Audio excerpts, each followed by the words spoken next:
औज़ुबिल्लाहिमिनश्शैतानिर्रजीम बिस्मिल्लाहिर्रहमानिर्रहीम। अस्सलाम वालेकुम। नाइन्थ क्लास हम लास्ट टाइम स्टार्ट कर चुके हैं चैप्टर नंबर 9 जिसका नाम है ट्रांसफ़र ऑफ हीट। तो स्टूडेंट्स, कुछ मेथड्स हमने डिस्कस किए थे कि जो हीट होती है वो किस तरह एक जगह से दूसरी जगह ट्रांसफ़र हो सकती है। इसमें सबसे पहला मेथड हमने पढ़ा था कंडक्शन। कंडक्शन में क्या था कि जो सॉलिड में हीट वाइब्रेशन ऑफ मॉलिक्यूल्स यानी एक जगह से दूसरी जगह ट्रांसफ़र होती है मटेरियल्स के अंदर या सॉलिड्स के अंदर, तो वो थ्रू कंडक्शन होती है। नेक्स्ट जो हमने पिछले लेक्चर में बात की थी वो ये था कि जब हम लिक्विड्स या गैसेस की बात करते हैं तो उसमें हीट एक जगह से दूसरी जगह कन्वेक्शन के थ्रू ट्रांसफ़र होती है। कन्वेक्शन में क्या होता है, एक्चुअल मूवमेंट होती है। कंडक्शन में मॉलिक्यूल्स की वाइब्रेशंस होती है, इसकी वजह से एनर्जी ट्रांसफ़र होती है। हमारा आज का जो टॉपिक है स्टूडेंट्स वो है बेसिकली रेडिएशंस। तो सबसे पहले स्टूडेंट्स आप ये सुन लें कि जो वेव्स होती हैं वो दो तरह की होती है। एक मैकेनिकल वेव्स होती हैं, दूसरा होती हैं इलेक्ट्रोमैग्नेटिक वेव्स।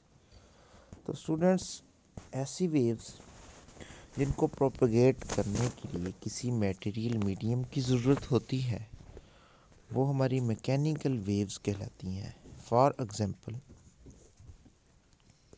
अगर मैं बोल रहा हूँ आपके पास, फॉर एग्ज़ाम्पल क्लास हो रही है, जब मैं क्लास के अंदर लेक्चर दूंगा मेरी आवाज़ आप तक कैसे पहुँचेगी, उसके साथ क्या मीडियम है, किस वजह से मेरी आवाज़ के जो मॉलिक्यूल्स हैं आपकी तरफ आपको सुनाई दे रहे हैं। तो हमारे दरमियान एक मटेरियल मीडियम मौजूद है जिसका नाम है एयर, यानी हवा हमारे दरमियान मौजूद है। तो स्टूडेंट्स, अगर हम बात करें कि फॉर एग्ज़ाम्पल इधर कोई कॉल कर रहा है, अगर एक बंदा किसी और मुल्क में बैठा उसकी कॉल सुन रहा है, तो इनके दरमियान कौन सा मीडियम है? कोई भी मीडियम नहीं है, ये इलेक्ट्रोमैग्नेटिक वेव्स हैं। पहली बात मैंने की है मैकेनिकल वेव्स की, जिनको एक जगह से दूसरी जगह प्रोपेगेट करने के लिए किसी मटेरियल मीडियम की ज़रूरत होती है। जिसमें हमने साउंड एनर्जी की अभी एग्जांपल दी कि साउंड एनर्जी को मूव करने के लिए, प्रोपेगेट करने के लिए एयर की ज़रूरत होती है या एयर मीडियम की ज़रूरत होती है। अगर हम इलेक्ट्रोमैग्नेटिक वेव की बात करें तो उनको प्रोपेगेट करने के लिए किसी मटेरियल मीडियम की ज़रूरत नहीं होती, वो without any material medium propagate कर सकती हैं। तो रेडिएशंस भी इलेक्ट्रोमैग्नेटिक वेव्स ही हैं बेसिकली। ये बगैर किसी मीडियम के एनर्जी एक जगह से दूसरी जगह ट्रांसफ़र कर सकती हैं। अब रेडिएशंस के हिसाब से कुछ डिस्कशन जो लिखी गई है उसको रीड करने की कोशिश करते हैं। सबसे पहले आप देखें ये वाला जो राइट साइड पे कुछ इलेक्ट्रोमैग्नेटिक वेव्स का स्पेक्ट्रम बना के दिखाया गया है कि जो विजिबल लाइट्स हैं, जो कलर हमें विजिबल यानी रेनबो की तरह नज़र आ रहे हैं, तो इलेक्ट्रोमैग्नेटिक वेव्स का ये वाला जो पैटर्न है, इसकी जो वेवलेंथ होती है वो 400 नैनोमीटर से लेकर 700 नैनोमीटर तक होती हैं। इससे ज़्यादा भी वेवलेंथ होती है, इससे कम भी वेवलेंथ होती है, लेकिन वो विजिबल स्पेक्ट्रम नहीं बनाती, यानी वो लाइट हमें नज़र नहीं आती। जो भी लाइट 400 नैनोमीटर और 700 नैनोमीटर की वेवलेंथ के अंदर होती हैं, जिन लाइट की वेवलेंथ इतनी होती है वो हमें नज़र आती हैं और उसके कुछ कलर्स हैं। ये कलर वाले फिनोमेना को हम नेक्स्ट क्लासेस में इंशाल्लाह रीड करेंगे। तो स्टूडेंट्स, डिस्कशन स्टार्ट करते हैं। Our sun is the major source of heat energy, but how does the heat energy reach to earth, यानी जो हमारा सन है वो एनर्जी रिलीज़ कर रहा है, लेकिन वो एनर्जी ना तो हमारे पास थ्रू कंडक्शन पहुंच रही है ना ही थ्रू कन्वेक्शन, लेकिन वो पहुंच तो रही है ना। उसके लिए थर्ड पार्ट इंक्लूड है, वो है radiations. It reach us neither by conduction nor by convection because the space between the sun and the earth is atmosphere is empty, यानी वो वाली चीज़ें, वो वाली एनर्जी, वो वाली वेव्स जो स्पेस में भी मूव कर सकती हैं, जिस जहाँ कोई मीडियम नहीं होता, उनको क्या कहते हैं? इलेक्ट्रोमैग्नेटिक वेव्स या रेडिएशंस कहते हैं। There is a third mode called radiation, by which heat travels from one place to another. It's through radiation that heat reaches us from the sun. Radiation is the mode of transfer of heat from one place to another in the form of waves called electromagnetic waves. ये वही बात आ गई जो हमने भी की थी. How does this heat reach us directly from a fireplace?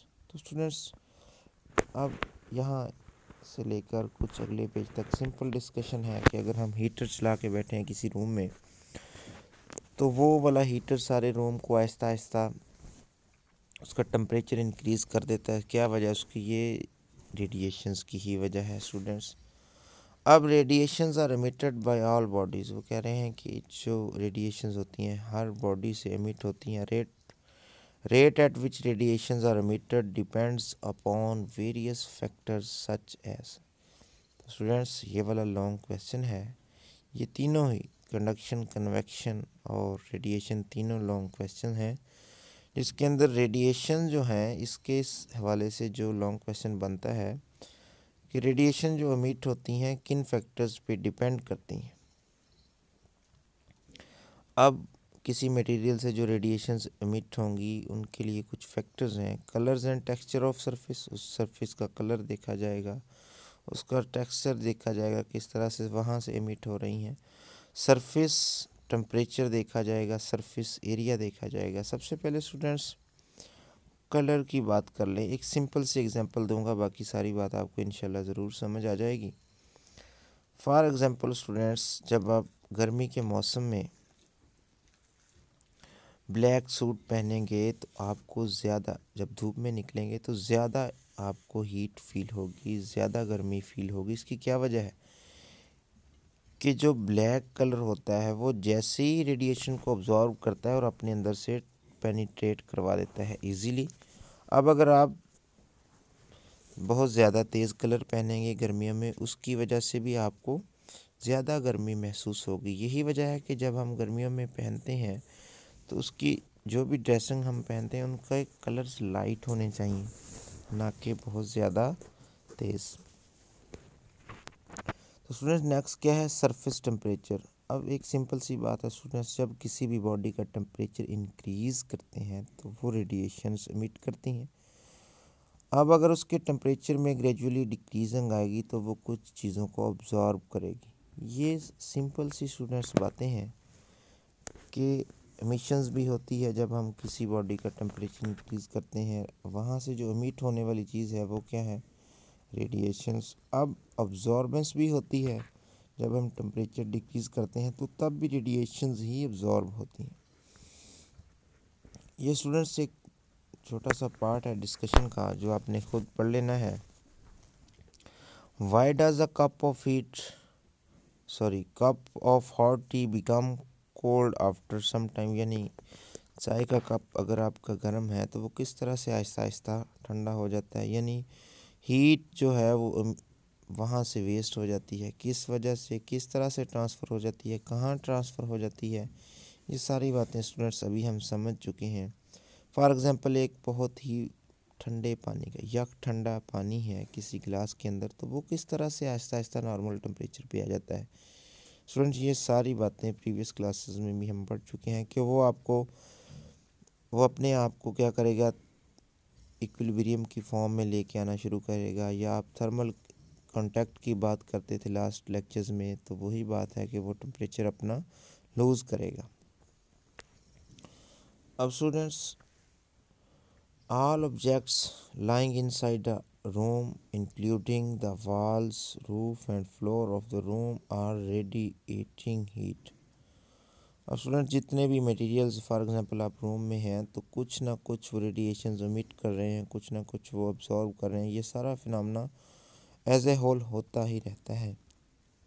जब हम किसी बॉडी का टेम्परेचर इंक्रीज़ कर देंगे, रेडिएशन एमिट करेंगी, डिक्रीज़ करेंगे तो ऑब्जॉर्व करेंगे. ये सारी बातें स्टूडेंट्स हम डिस्कस कर चुके हैं. अब है emission and absorption of radiation किस तरह से है. A Leslie cube is metal box having faces of different nature edge. अब स्टूडेंट्स एक बॉक्स है, उसको डिफरेंट उसकी साइड्स को डिफरेंट कलर दे के वहाँ से देखा गया है कि कौन सा कलर किस तरह से एनर्जी को एमिट करता है, कौन सा कलर किस तरह से एनर्जी को रिसीव करता है। तो स्टूडेंट्स ये सारी डिस्कशन आपने खुद पढ़ लेनी है, बिल्कुल आसान है। जहाँ से आपको नहीं समझ आएगी वहाँ से मैं आपकी ज़रूर हेल्प करूँगा। अब स्टूडेंट्स इसके अंदर ये वाली कुछ स्लाइड मिसिंग हो गई जो आप अपनी पेज बुक के पेज के ऊपर 203 जो पेज है वहाँ से आप देख सकते हैं।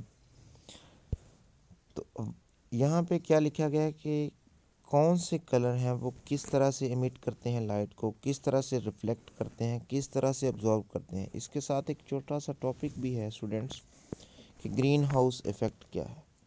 ये स्लाइड ज़रा डिस्टेबल हो गई तो नहीं तो आपको अच्छे तरीके से इसकी समझ आ जानी थी। स्टूडेंट्स ये वाला जो टॉपिक है बिल्कुल इजी है, आपने इसको सम अप करना है।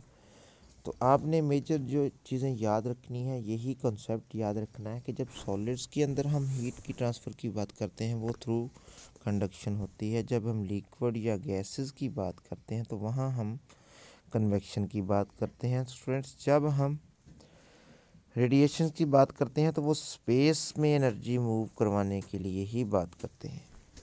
तो ये सारी डिस्कशन है स्टूडेंट्स। यहाँ पे आपका जो सिलेबस है चैप्टर नंबर 9 भी कंप्लीट होता है। कुछ इसके पेजेस हैं या कुछ थोड़ी सी डिस्कशन रहती है वो आप इस काबिल हो गए हैं कि आप खुद से रीड कर सकते हैं। तो इंशाल्लाह हम नेक्स्ट लेक्चर के अंदर इस बुक की रिवीजन स्टार्ट करेंगे। बेस्ट ऑफ लक, अल्लाह हाफिज़।